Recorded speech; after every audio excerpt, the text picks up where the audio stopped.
મારું નામ પરમાર વિશાલ દિલીપભાઈ છે. હું ગામ બુટાળ તાલુકો ધનસુરામાં રહું છું. મારો ભાઈ ચિરાગ દિલીપભાઈ એ ગયા 15-20 દિવસ પહેલાં એક નાડિયા સમાજની છોકરીની સહમતિથી બંને ભાગી ગયા હતા.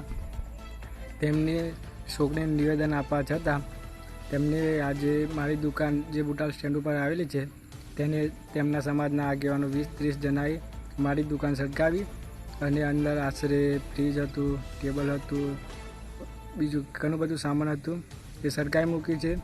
તેની જાણ હું પોલીસ સ્ટેશન કરતાં જ પોલીસે ત્યાં ઘટના સ્થળે પહોંચી અને આજે દુકાન સળગાવી છે. કાલે મારા ઘરના ઉપર કોઈ આફત આવે તો કોણ જવાબદાર હશે? એટલે માટે હું પોલીસ સ્ટેશન અરજી કરવા માટે જાઉં છું.